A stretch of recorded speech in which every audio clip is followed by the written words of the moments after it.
Hey Wolf, it's Guys here. Hope you're having a fantastic weekend. I know you guys can tell that this video is in a different style than the norm on this channel. One day I might post an hour-long narration, the next day a class guide. Sometimes you gotta just kick it back and talk about some Baldur's Gate 3 news. So on my daily search for scraps on Baldur's Gate 3 information, I came across an article on Destructoid.com by Eric Van Allen. And in this article, he interviewed Sven Vink, the CEO and creative director of Larian Studios. There's nothing really groundbreaking here, but we did get kind of a studio update, and we get to get inside Sven's mind at this particular stage of the game's development. If you guys end up enjoying this video, please subscribe. I'm getting really close to 50,000 subscribers. I know I can do it with this video with your guys' help. I really appreciate it. All right, let's get right into the article.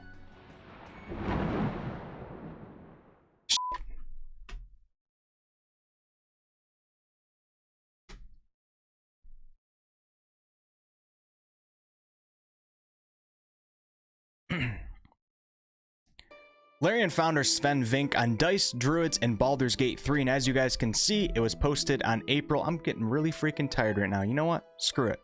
Going to bed.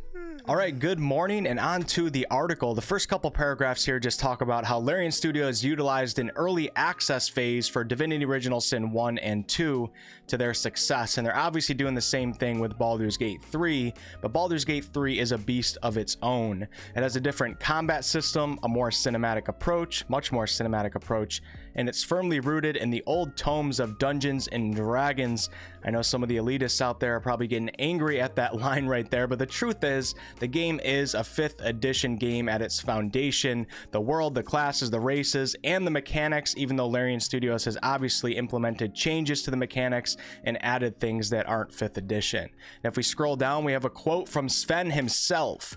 "I know the community wants us to go faster than we can. It does take time to implement things, especially for a game that's as vast as Baldur's Gate 3, also a game that we're still developing, so we have to balance the two things to each other. So I cannot reiterate enough the size of this project. Baldur's Gate 3 is absolutely massive. And if you want to put it into some sort of perspective, the DOS 2 early access had 17,600 dialogue lines, while Baldur's Gate 3 has over 46,000.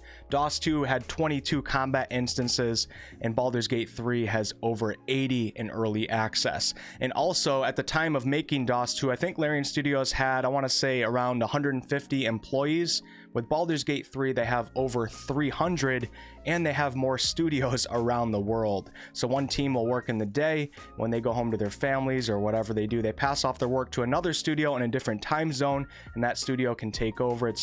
It's really just crazy to think about, and you can see how massive it is just by playing early access. Reviews have been positive, and problems that are being flagged by players are things already being charted on the roadmap. So what does the road ahead look like then?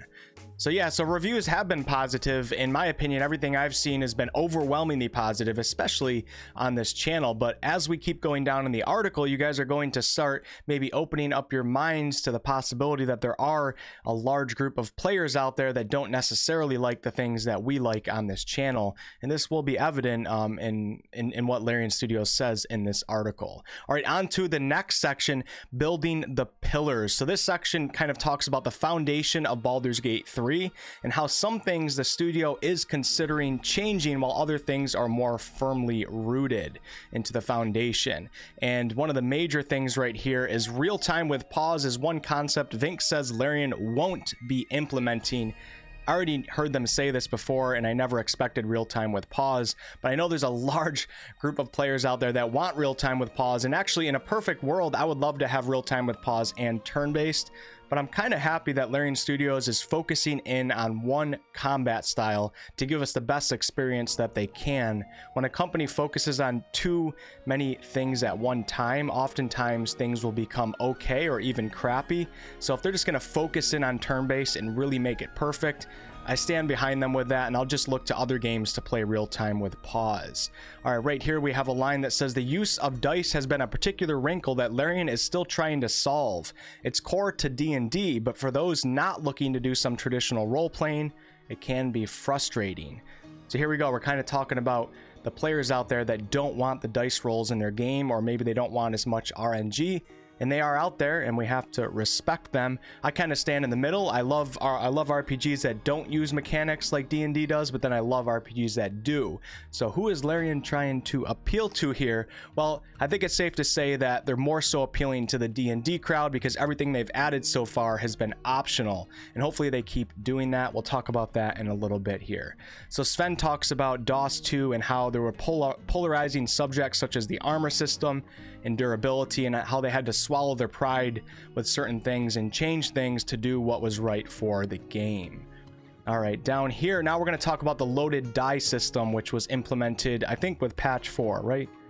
Yeah, patch 4. All right, so Baldur's Gate 3 has kept its dice, but the solution has kept... Can you imagine if it said Baldur's Gate 3 has gotten rid of its dice? Oh my god. Whew, I'd be out of a job. But the solution has been a mechanic the studio is calling loaded die, a pseudo RNG system that will try to balance out all those one rolls you keep getting. So this is the optional feature that came with patch 4. Unfortunately, it's auto turned on. At least it was the last time I checked. Maybe they changed that. I really think that they should make it something that players have to actively turn on themselves. That way they're kind of showing the core BG3 fan base from D&D that they really care about them, and players who don't want this randomness in the dice rolls, they have to go in and change the feature themselves. I don't know, maybe I'm just overthinking that. I also think they need to change their marketing for the loaded die system, because they keep really like aiming towards players who hate failure and can't stand getting multiple ones in a row.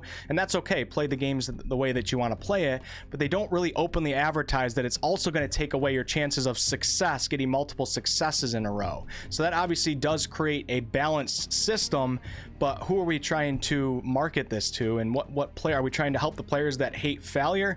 Well, do they want their 20s taken away from them? I don't think so, but I don't know. It's a balanced system. It makes sense, but we need to change the marketing a little bit and just offer it as a way with less RNG or something like that. All right, so Sven says, so we need to figure out, are people playing the game that we want them to be playing, or is the game somewhere failing at communicating it? So there's obviously some internal debates going on in player feedback that's different than most of you guys on my channel, and we're going to keep talking about this as we go on in the article. This next section is called A Modern Method, and it talks about how after the success of Divinity Original Sin 2, Larian Studios was able to develop and buy, or maybe a mixture of both, some new analytical tools that really help them analyze what players are doing in early access. And this mostly pertains to the paths that players have taken through a specific story dialogue. So for example, how many players treated Lae'zel in a certain way, and out of those particular players, how many of them were able to actually romance her? Maybe only 1% of players that showed interest in her were able to romance her, so they might want to somehow find a way to bump that up to where it more so is like 5 or 10%. Or maybe Astarion is being too thirsty and every single player ends up romancing him, and they might want to bump that down, so maybe it comes out to like maybe 30 to 40% of players are able to romance him. It's all about creating mystery with these characters, and we don't want everybody doing the same thing, but certain things we want to be available to all players, while other things should be really hard to achieve. So these new analytical tools sound pretty cool, and the really cool thing, how many times am I going to say cool? The really cool thing is that this is after the success of DOS 2, so these tools were not used in DOS 2, so Baldur's Gate 3 should be that much better. Sven says, I call it a very modern way of doing game development because you finally have the data processing to be able to do these kinds of things, and it improves it, literally. I mean, there's nothing to be done about it. It makes the games better. They just need time. They need to cook. So give Baldur's Gate 3 some time to cook, guys. Everybody that's participating in early access, your data is being used for good use, but Larian Studios might be watching you through your webcam, so turn off your webcams, because I did have really, really bad results that one night when I was streaming, and it was an important night. The next section is called Now and Later, and I'm going to read you a couple of these excerpts here. Story is certainly of importance because Baldur's Gate 3 leans much heavier into a cinematic approach.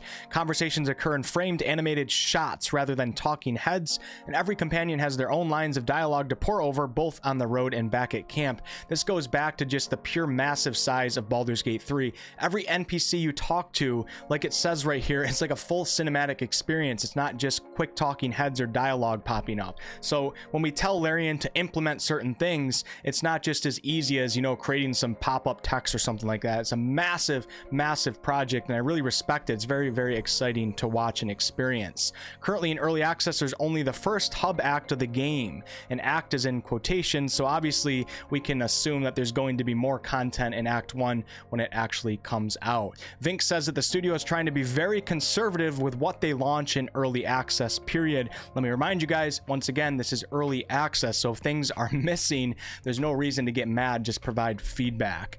Right here it says that doesn't mean there won't be anything more, but there's also concern of releasing too much and watching players burn out. Sven says there are already people who played 300 to 400 hours of Baldur's Gate.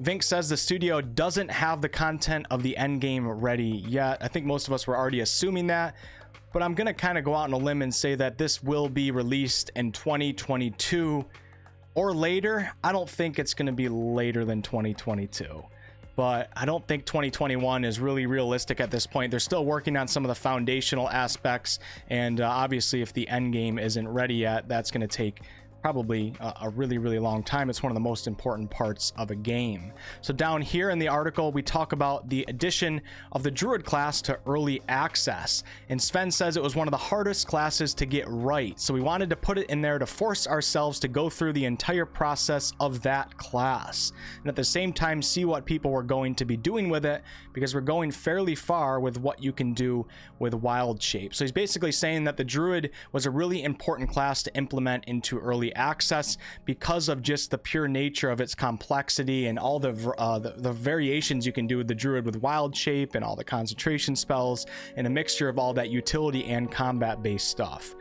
Sven says, so we're not going to necessarily put the classes that are easiest to make first into early access. We're putting the ones that are interesting for us also to see what the community does with it.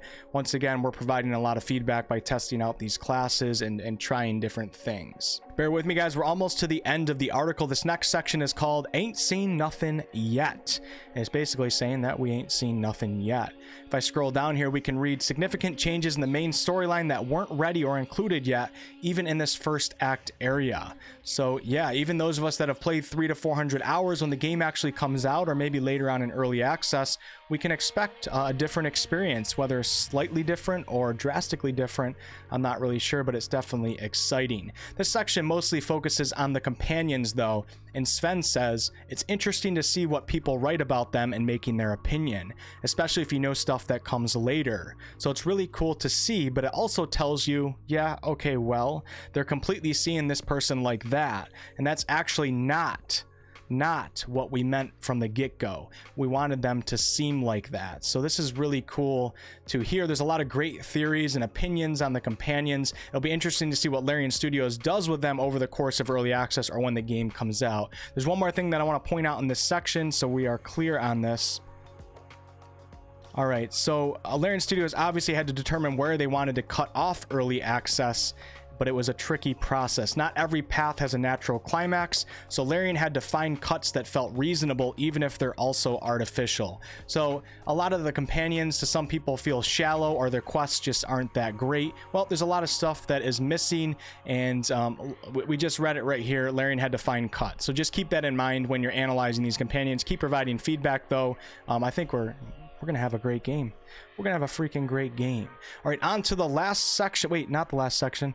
Oh crap, there's two more. I'll do this quick. Pushing and shoving. So this section mostly talks about how Larian is actively working on combat in this game, and they're toying with the randomness versus the tacticalness. Sven says, and not in quotations, that he thinks it's a little bit too random still in cases where they'd like it to be more tactical. So I do like to hear this because I love tactical combat, but it all depends on what they're pulling out of the RNG elements, and is that straying too far from the D&D core experience? Time will tell. Martial classes are a particular area that he highlights as having a party of full a party full of just fighters can be tricky. This kind of goes back to pushing and shoving. If you have a full party of fighters, most of the time you can push and shove enemies easier than other classes, and you have a lot of knockback abilities. So is that too OP in some of the fights? Can you just wipe out every single combat encounter in one round? Well, this is stuff that needs to be balanced and tested, and of course us in early access, we are providing that feedback. Sven says, I mean, that's why we put those mechanics in there. So the creative use of the mechanics for the players is the thing that we try to maximize. D&D is about your agency, your creativity. We're trying to give you the same tool set still in a fairly accessible way. So I do love to hear this. They definitely want to keep all these player agency type things that you can do in combat available, and they want them to be explored, but at the same time you can't make things too obvious or accessible for every single party combination and things like that. All right, we finally made it to the light at the end of the tunnel in the article and in this video. Those of you that made it this far, let me know in the comments below. I really appreciate it. Video watch time is the single most important analytic for a video's success and a channel's success, so I appreciate you guys. Let's finish it off. So Larian Studios is still working from home, which has obviously slowed down the development of our beloved game. This is just what's going on in the world right now for all gaming companies. They have adapted rapidly, but it's just not the same when you can get direct communication. When someone can walk into a room and talk to an entire team, it really speeds up a process versus being home and having to call everybody. Someone's in the bathroom, someone's out walking their dog. I can just imagine how difficult it is working for home in a project such as a gigantic game like Baldur's Gate 3. Sven says we still have quite some work ahead of us, but we do know what we're making and when we're going to be ... We'll know when we're at the end, so it is visible. It's just still a lot of work. So once again, guys, I would probably just take your hopes of a 2021 release and just shoot it out the window. It looks like we're looking at a 2022 release. If I had to guess, maybe, you know, sometime in the middle of the year, possibly at the end of the year. That's just a quick prediction. Sven also says that don't wear yourself out in early access, and I really stand firm with this, guys. There's no reason that you gotta keep playing it if you're burning yourself out, and many people shouldn't even participate in early access. If you want a full complete game, just wait for it to come out. I think there's basically no chance of this game actually being canceled unless the sun blows up or something like that. So there's no problem in waiting for a fully fleshed out finished project. I think this is going to be an amazing game. And that's basically it. So yeah, thanks Eric Van Allen and Destructoid.com. I'll put a link to the article below. Oh man, I'm losing my voice from doing this style of content, but it's kind of fun doing this. I know I got to work on my articulation a little bit and maybe my speed. This is a new style, but look, I'm looking forward to doing more videos like this in the future. Thanks so much for watching, guys. I'll see you guys on the next video.